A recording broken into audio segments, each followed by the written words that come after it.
Teman-teman, kita lanjutkan video yang kemarin ya. Jadi kalau bagi teman-teman yang baru menonton video ini, yang merasa videonya lompat-lompat, silahkan disimak video yang kemarin, mungkin nanti akan jadi sedikit nyambung.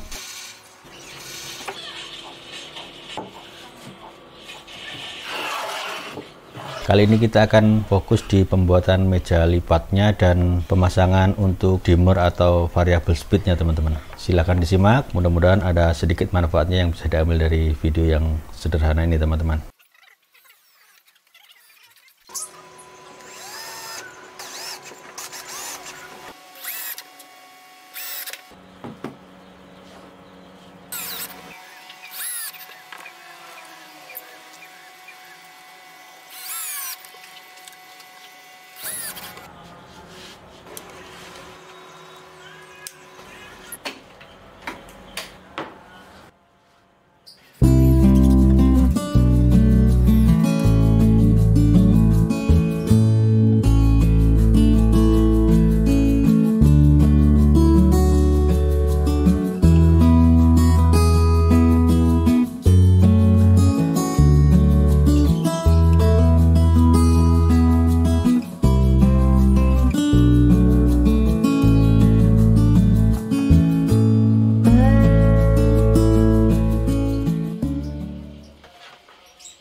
Untuk pemasangan dimmer switchnya teman-teman ini gampang aja. Jadi kalau teman-teman beli dimmer itu ada 4 terminal ya.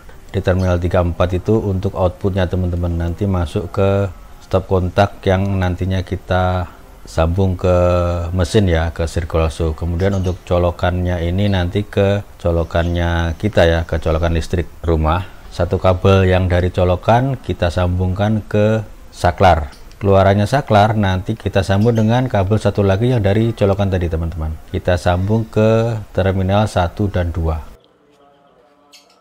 Sebenarnya ini bolak-balik sama aja, cuman saya masangnya terminal nomor 1 tuh main, yang nomor 2 itu plus gitu ya. Kalau kita pakai stop kontak itu kan tetap aja nyoloknya kan kita ya nggak tahu ya kebalik apa enggaknya kan kita nggak tahu. Jadi ini sebenarnya bolak-balik sama aja, yang penting terminal 1 2 itu untuk input dari listrik rumah, yang 3 4 itu output yang masuk ke mesin ya.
Untuk video kali ini sekian dulu teman-teman ya. Mudah-mudahan kita bisa berjumpa lagi. Sehat selalu untuk teman-teman ya.